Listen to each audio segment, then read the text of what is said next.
it's murder. I mean, clearly it's murder.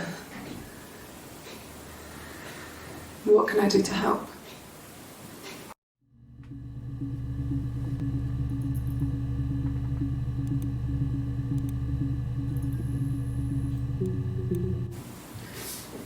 Yeah, that's me.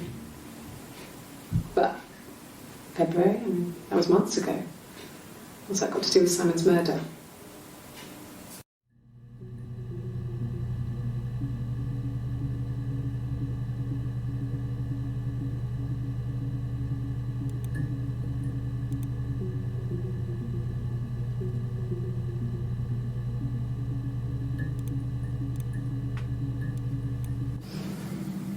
I didn't murder Simon.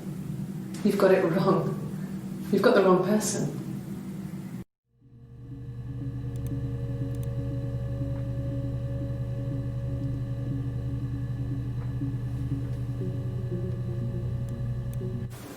You think it's murder?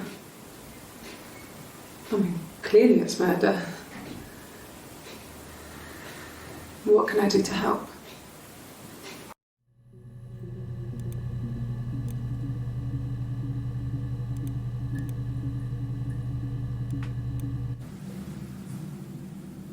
I'd like to speak to a lawyer now. Please. You have no murder weapon. You have nothing. And all these stories we've been telling each other, just that. Stories.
You think it's murder?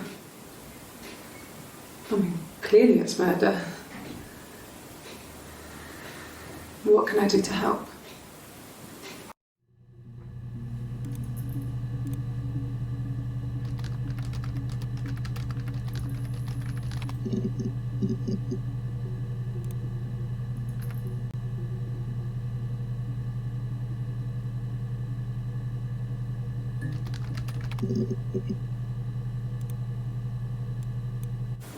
You think it's murder?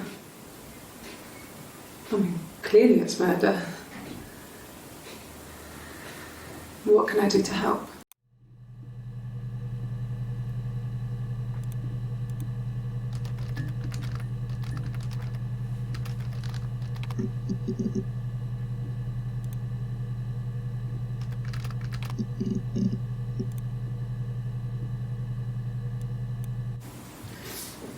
Yeah, that's me. But February, I mean, that was months ago. What's that got to do with Simon's murder?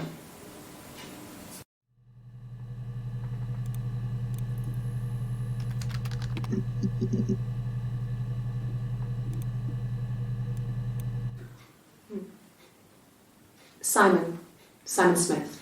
He works at Ernst Brothers Glass. They do windows, all kinds of glass.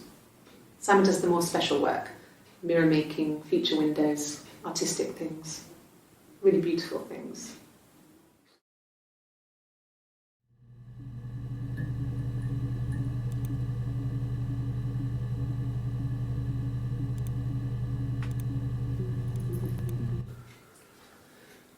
Simon is 6 foot, darkish blonde hair, average build.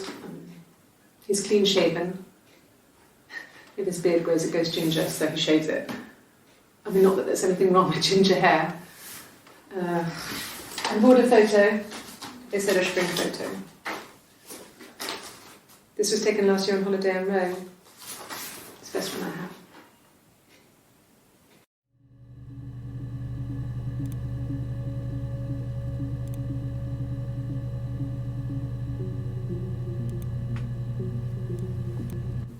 It's the Rockington Arms, The Rock.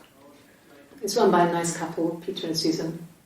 There's some other regulars there that Simon likes to drink with, and the barmaid they're having sometimes, Helen. Peter said Simon had been in and had a few drinks.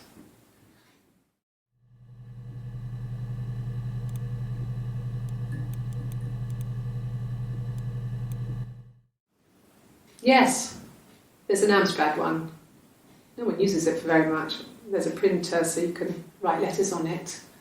Simon sometimes plays games, climb the tower, save the princess, that kind of thing.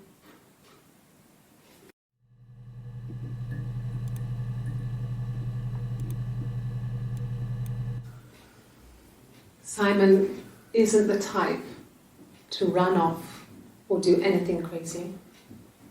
Someone must have done something to him, or there must have been some kind of accident. So what do we do next?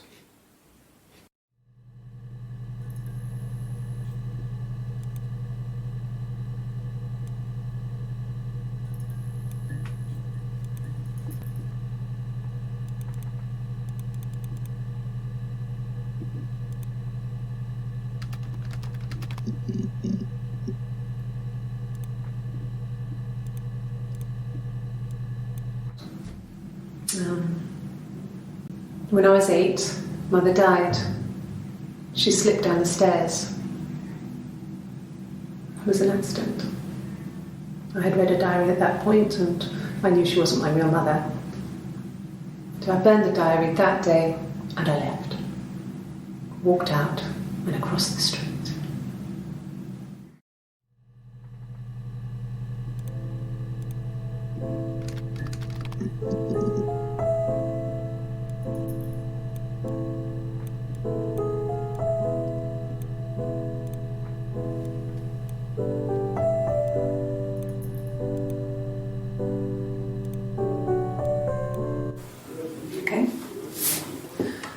There's a girl and she's staring out of the window. She's sad. She's trapped, she's here, she's looking out the window because her mother won't let her out.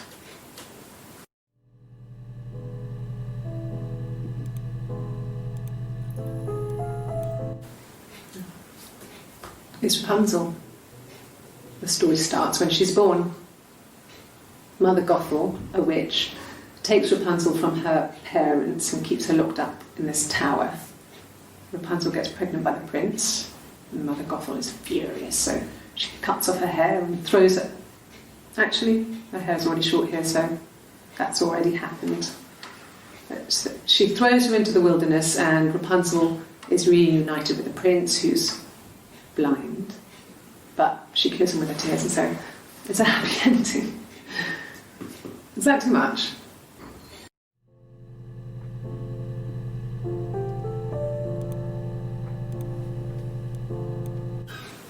I would have been a good mother. I was young, but I would have been a good mother. She was a girl, by the way, the baby. We were going to call her Sarah. Simon wanted to call her Ava after his nana, but I didn't want her to have a symmetrical name.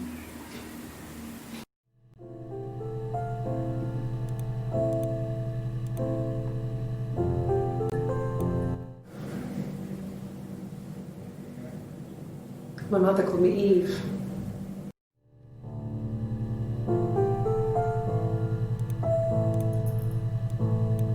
Well, she wasn't my real mother, but she raised me.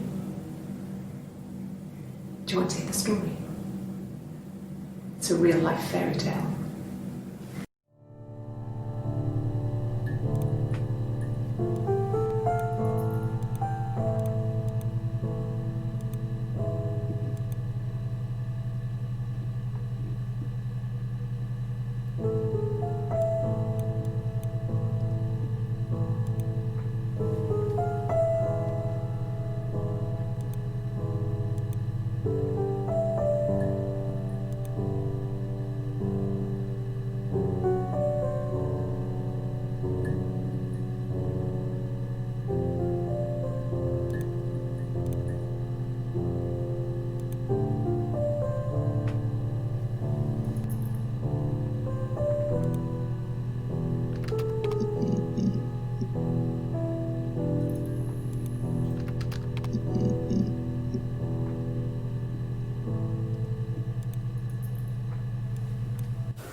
Well, my friend Eve. I mean, she was a friend from when I was a kid, and she was always more popular with the boys, and I used to hate her for it. I mean, really hate her sometimes.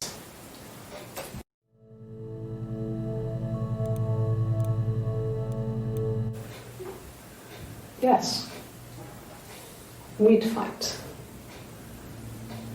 We fought on the beach once, and I held Eve's head underwater.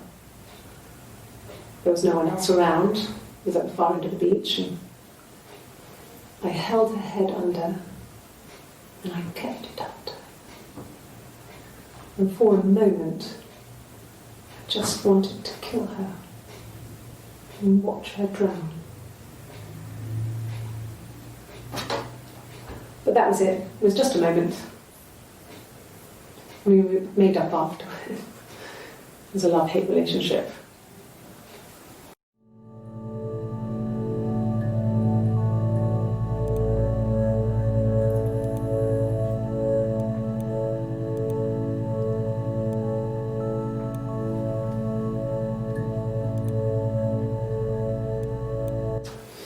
A police station. Yeah, when I was young. We ran away on my birthday. Bob Dylan was playing in London, and we thought we could break into his tour bus and have him take us with him. The taxi driver we paid to drop us off, I mean, we'd saved money, pinched a bit here and there to pay for the fare. He was suspicious because we were so young, so he told the police. So they came and picked us up and took me back to Portsmouth. My mum picked me up from the station. But I blamed everything on my friend Eve, so my parents let me off.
My name is Hannah. H-A-N-N-A-H. It's palindrome. It reads the same backwards as forwards. It doesn't work from Lyric though, it's not quite symmetrical, but well, I mean, you get the idea. Sorry. Hannah Smith, I live at 31 Gladstone Street.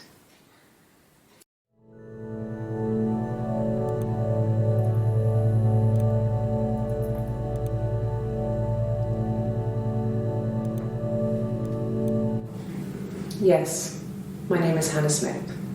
Oh, shit. Sorry.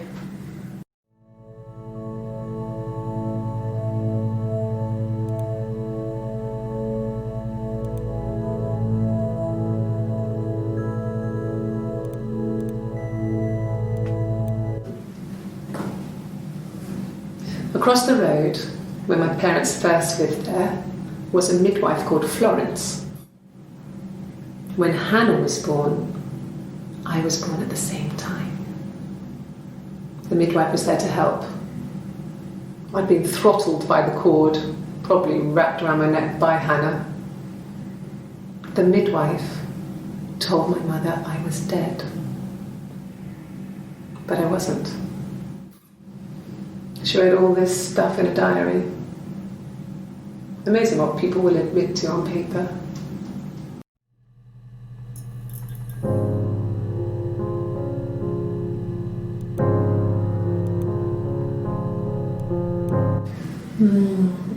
She recognised me from the window. She told me to come inside, and she hid me.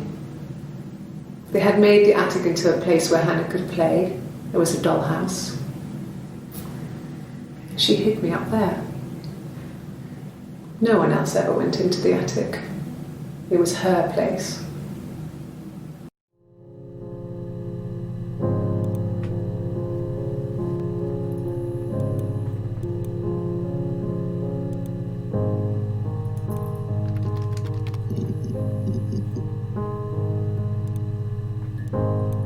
Yes. I inherited it from my parents, so it made sense to move back, me and Simon. Felt like going back to old ways before the pregnancy. Reminded me of being a girl, a dollhouse in the attic, old things. We didn't sleep in my parents' bedroom for a long time. We decorated it as soon as we moved in, but it was another year before we started sleeping there.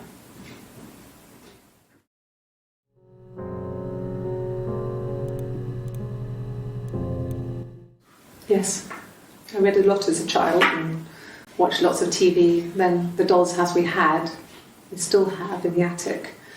It's kind of a fairy castle. We used to play up there and make up our own stories.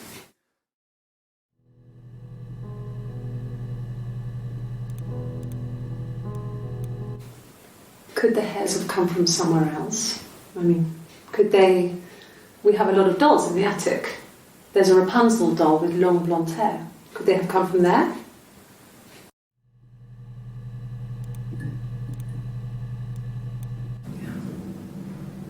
I'm not sure where the dollhouse came from. I don't know if it was given to them or they inherited it. I mean, they wouldn't have had the money to buy it. It was so huge. It must have been taken up to the attic in parts and then reassembled up there. It's a beautiful thing. Wallpaper to scale, little furniture, the lights work, mirrors, beds, big duvets and pillows. We spent hours and hours playing in it, invented all these characters and families who lived there. We wrote paperwork for them all, passports, diaries, and gave them all really elaborate stories. Once, a moth got trapped in there. We'd left a light on. It was making the most horrendous noise. We tried to kill it, but it was tough. We ended up crushing it under a copy of the Arabian Nights.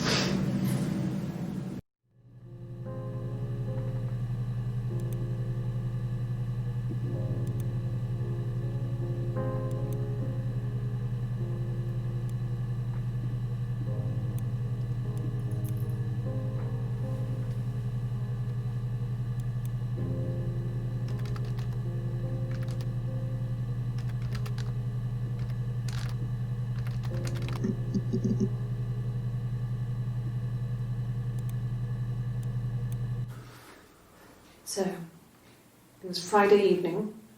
We had an argument. He left. On Saturday, he didn't come back. I waited all day. He was supposed to go help Eric out with something on the Saturday afternoon. They had a job. He didn't show. So Eric was ringing on the phone. I checked at the Rock, that's our local. They said they'd seen him on the Friday night, but not since. He still wasn't back this morning. It just isn't like him at all. Still not back by dinner time. It's getting dark again. So I decided to come and see you. His parents haven't heard anything either.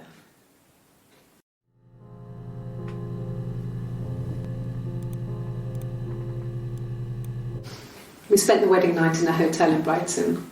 It would have been too much to do more. We were saving for the baby. It was wonderful to be in a hotel, away from home, just alone together. Since then, we've always tried to get away for our holiday.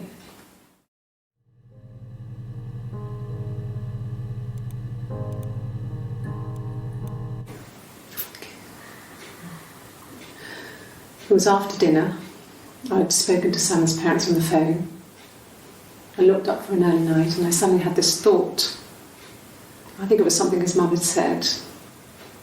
She'd been speaking about old stuff, sad stuff, about when we lived there, about the baby.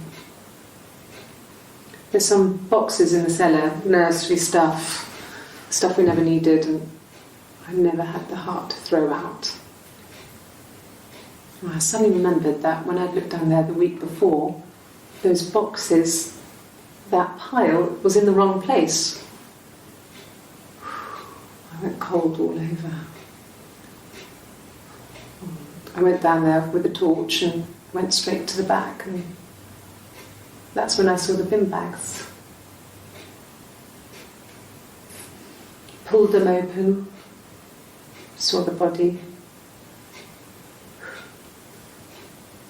I screamed, and that's when I called the police.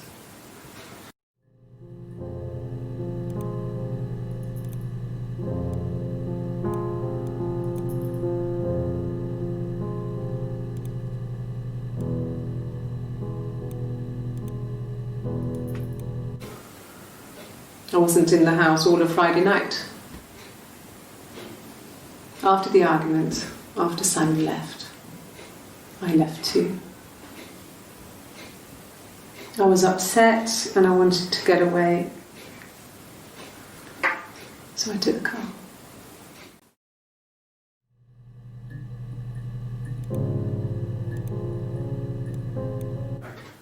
I didn't. I slept in the car.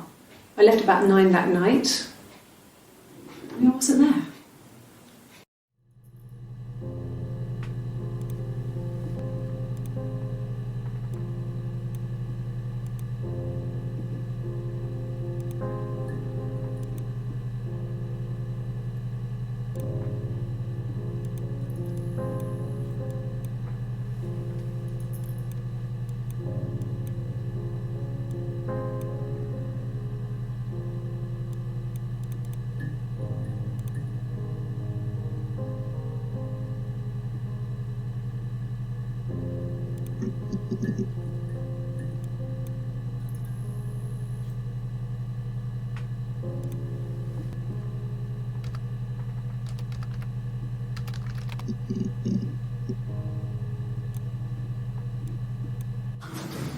The legal stuff was completed very quickly. Hannah moved back in with Simon. Eric gave Simon the week off to help with the move. He decorated, modernised wallpaper, curtains. Hannah insists the attic be left as it was, dollhouse and all. Simon never went up there.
Thanks.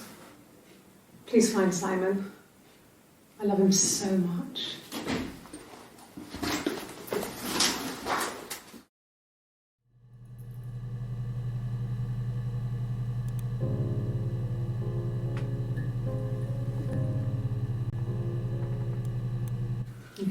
Thanks. Please find Simon. I love him so much.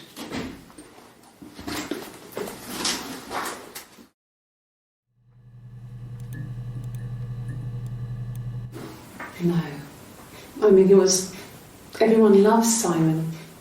He was so nice to everyone. He loves me.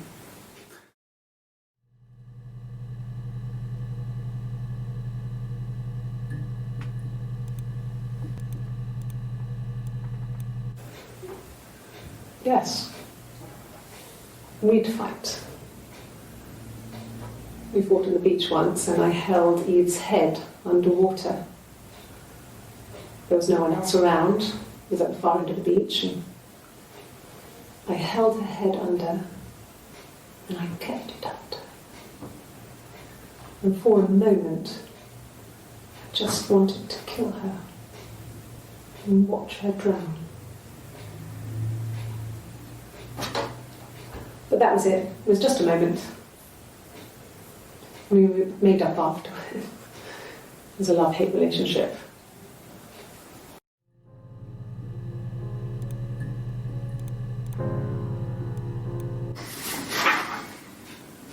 Cute. You must love them very much. What ages are they?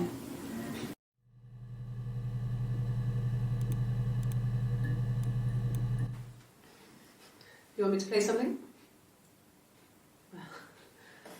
I'm not the world's greatest guitar player. Okay.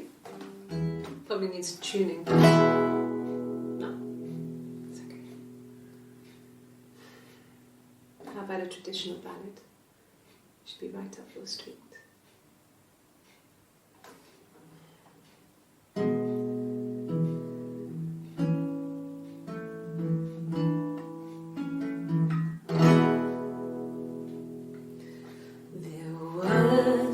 Sisters came walking by the sea.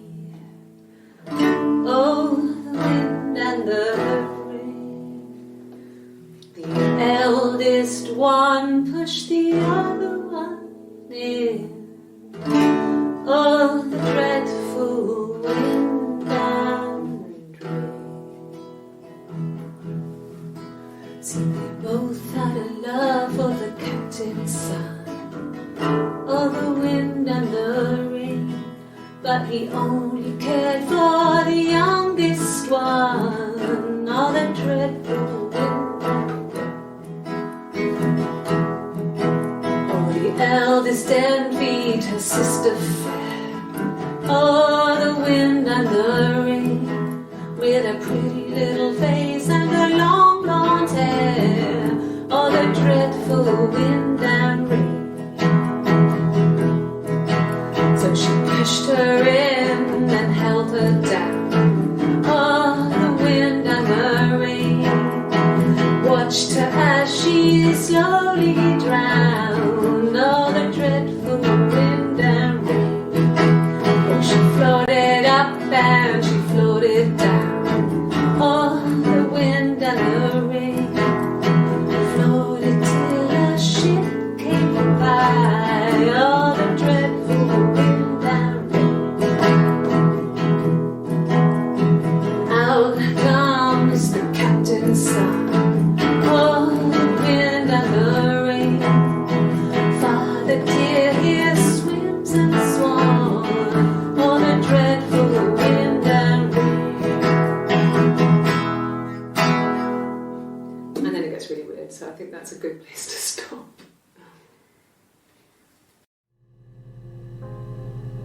Really? Okay. Here's the rest. Oh, they laid a body on the dock tonight. Oh, the wind and the rain, till a fiddler with a fiddle came walking by. Oh, the dreadful wind and rain. And he made a fiddle bow of her long hair. Oh, the wind and the rain. Yes, he made a fiddle bow of her long blonde hair. Oh, the dreadful wind and rain. And he made fiddle pegs of her finger bows. Oh, the wind and the rain. Yes, he made fiddle pegs from her finger bows. Oh, the dreadful wind and rain. And he made a fiddle out of her breastbone. Oh, the wind and rain. The sound could pierce a heart of stone. Oh, the dreadful wind and rain. But the only tune that the fiddle could play was oh, the wind and the rain. Yes, the only tune that the fiddle could play was oh, the dreadful wind and rain.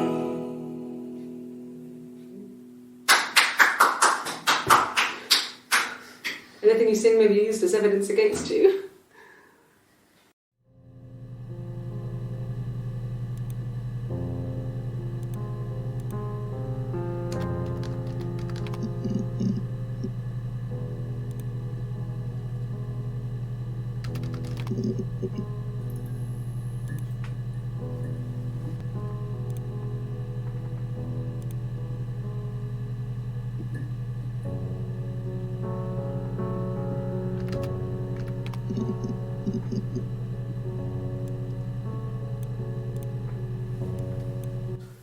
No, he doesn't have any tattoos. He has a scar down here near his stomach, past his hip. Cut himself with some glass. That was before, a long time ago. He looks just like the photo. He's not got his glasses on here though. He takes them off with the camera. But he needs them to see properly, you know. He has to read a newspaper or a menu in a restaurant. Not book so much, or watching TV. He likes TV.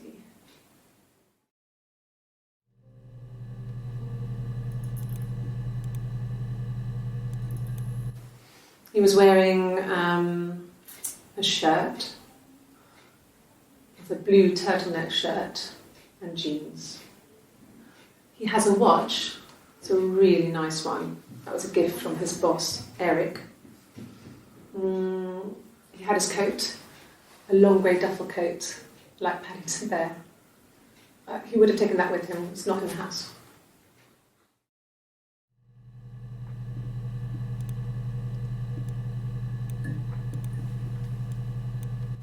No. I'm not sure what strange would be, but he hasn't been acting odd. He's been busy at work, but nothing too stressful.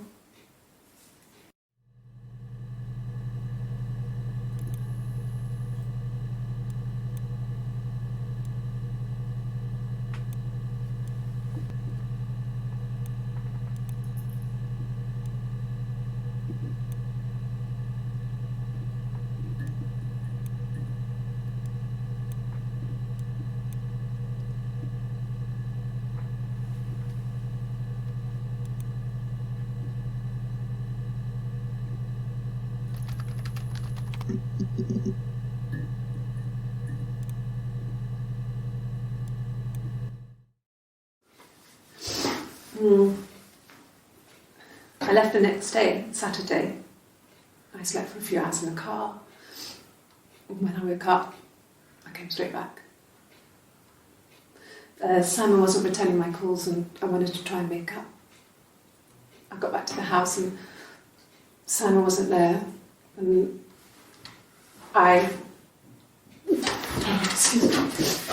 Is there a bin?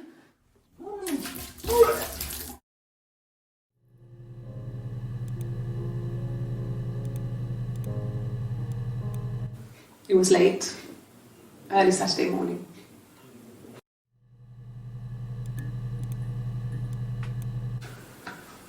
A week or so ago. It would have been the Saturday before my birthday. You know, I get like that on the weekends, have a lie-in, then want to get up and blitz the house.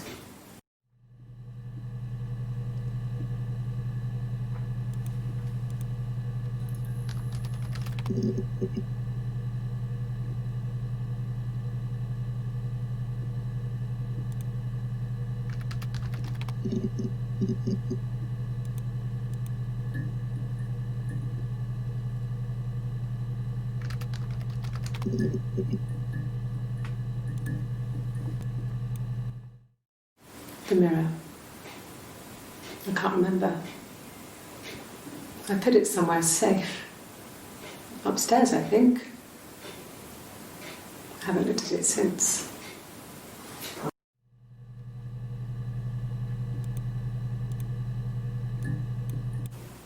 Okay.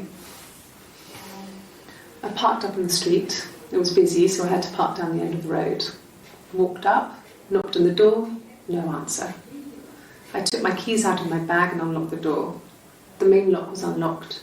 You can tell because the key doesn't turn when you try to turn it to the left. I walked in. Simon's coat wasn't on the peg. I couldn't see his shoes in the shoe rack. I shouted out. I walked straight into the kitchen because he usually sits in there to have a cup of tea and read his paper. But he wasn't there. I touched the kettle. It was cold. I looked quickly in the living room. Nothing. So I walked upstairs to the bedroom and he wasn't there. I didn't search for him because it was pretty clear he wasn't there. I had a shower. The phone rang whilst I was in the shower. I didn't answer it. I think it was Eric. Then I was just exhausted. So I lay down on the bed and I fell asleep, though I didn't mean to. I woke up a couple of hours later and I was surprised to see no one in the bed next to me. And then I remembered where I was and what had happened. That's when Eric called again. This time I spoke to him. Then I called Doug and Eleanor. And then I decided to come and see you. Eleanor?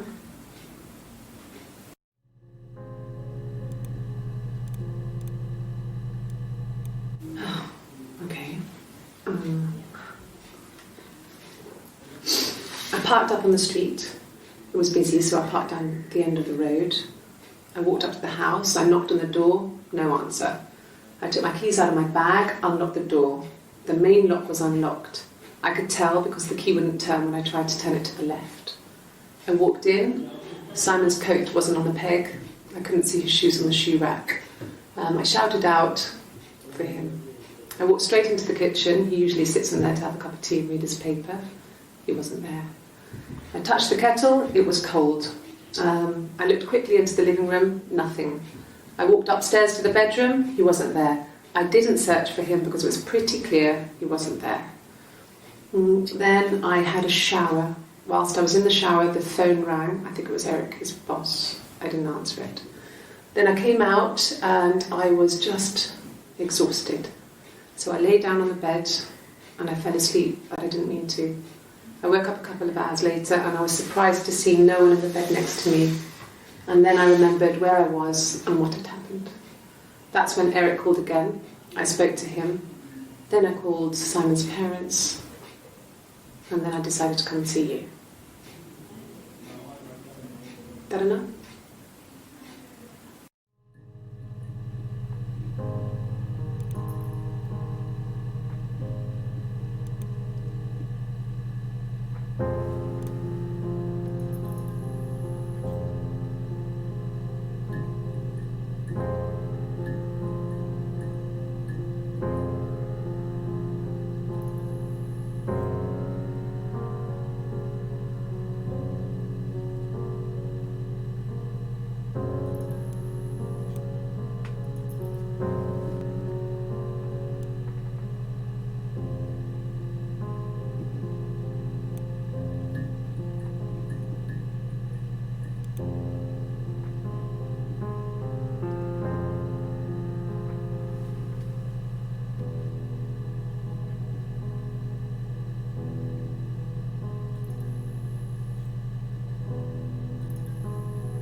Yes, there's a car that we share, a Cavalier, and a van he uses for work. It's owned by Eric, but we look after it. Both of them are there now, parked in the street. I'm not sure about the keys for the van. I can look for you when I get back.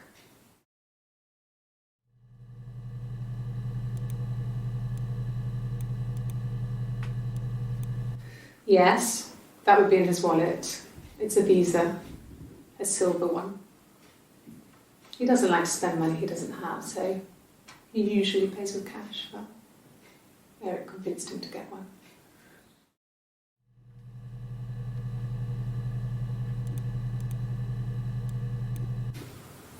Well, Eric was like an uncle to him. They were pretty close. They spend a lot of time with each other, especially when they have to go to conferences. Have you met his wife, Diane?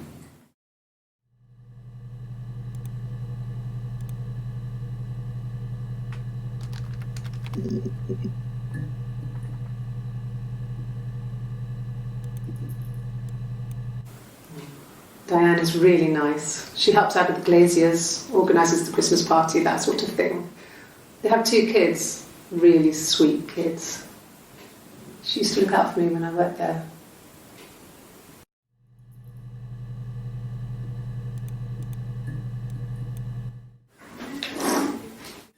Yeah, that's Simon's watch. It was a gift from Eric. He got it this year. It was a wedding anniversary gift. Steel. It would have been Diane who chose it. She has really nice taste. That time, you must eliminate me. I was in Glasgow then.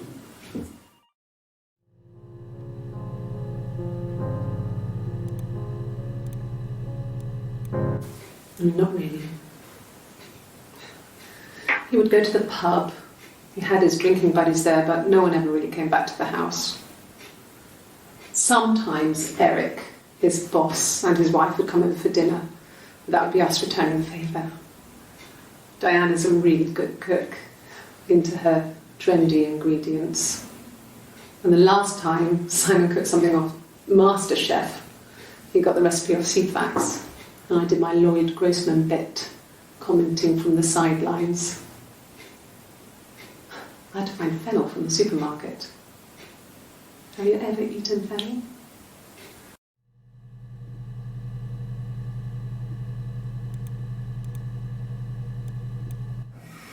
Simon and Eric arguing?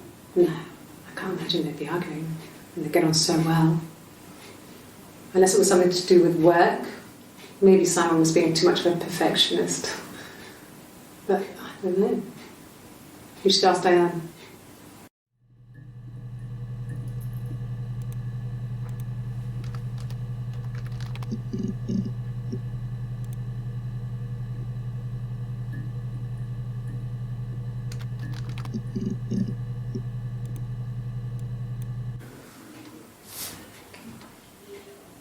Well,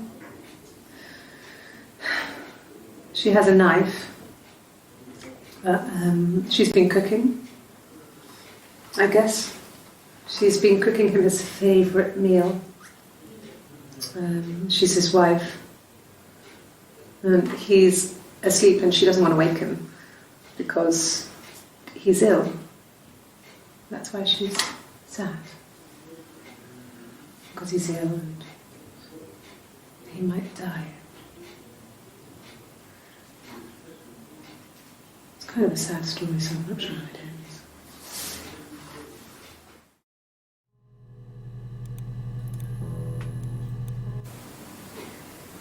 You're reaching here. Oh, I don't know why. No, I've never cheated on anyone. I've never taken anything from anyone. Simon is dead. But I have my baby to care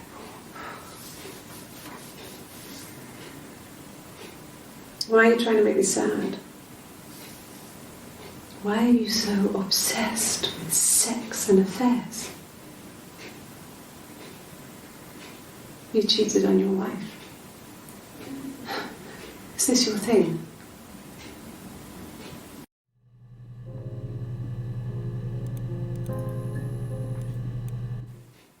did your wife do? She didn't kill you. You think I killed Simon because he was having an affair? Well, I didn't kill him. I wasn't even there. I was in Glasgow worrying about whether my baby was still growing inside me. I mean, why would I kill Simon? I loved him.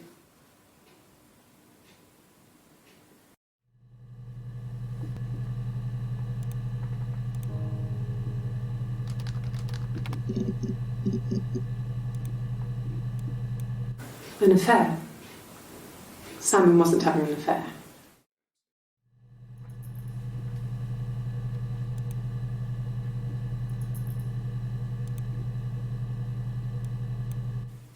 And what did your wife do? She didn't kill you.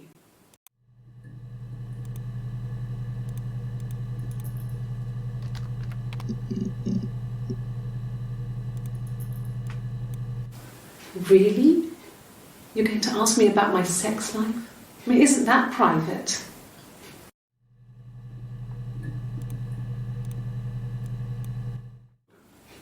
Are you married? How is your sex life?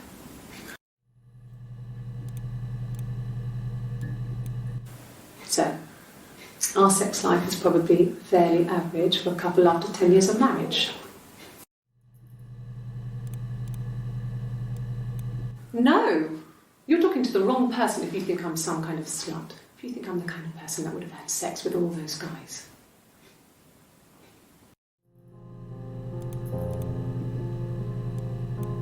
No, I was 15. Carl was older. 17, I think. I was really into him, regardless of how he actually behaved. Lots of drunken teenage sex. We did it in a church once. It's stupid. So he got tired of us and we split up after about 6 months. It was sad, but those early experiences, they help you realise who's really important to you, you know? Family.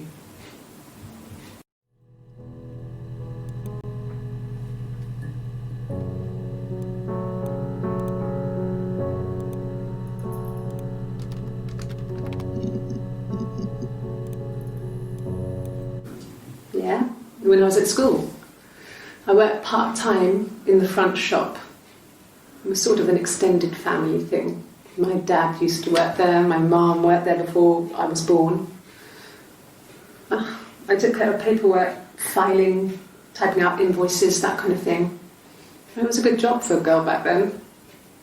I didn't work a till or anything though. I was quite shy, so I wouldn't have liked to have worked a till.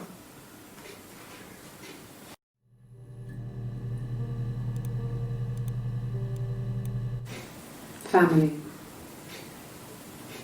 So, Carl fucked off, and then there were other boys here and there, and then Simon.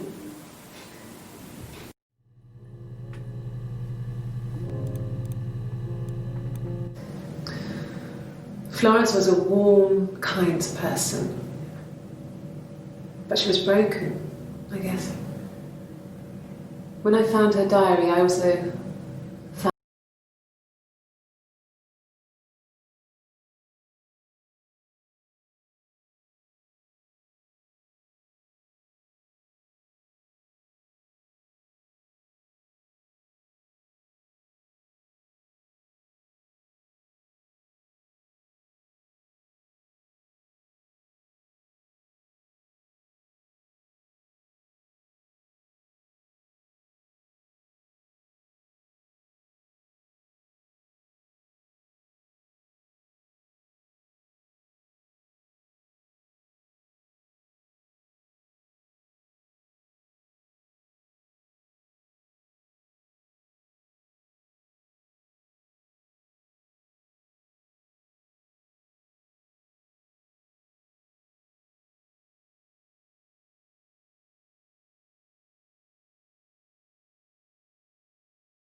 I hoover my dust every week, maybe less. I once asked Eleanor how often I should dust, and she said, if people ask, tell them you do it once a week, but every few weeks is okay. I think she was just trying to make me feel better. I mean, when I was there, she was hoovering every day, ran an ordered house. You know how that generation is, putting on a brave front. She has secret stashes of cigarettes. Doug doesn't even know she smokes. When I was there, I saw her. She has these sort of porcelain vases, ornamental, next to the Reader's Digest books. Cigarettes inside. And she still has them. I mean, last time I was there, I looked in a vase. There was a fresh pack. I mean, all those years of marriage, and she still has a secret like that.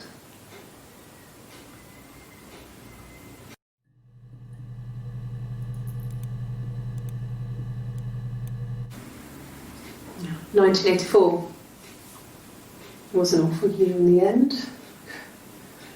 We were living at Doug and Eleanor's. I lost the baby at the end of spring, and my parents died in the summer. It was a hot summer, a heat wave.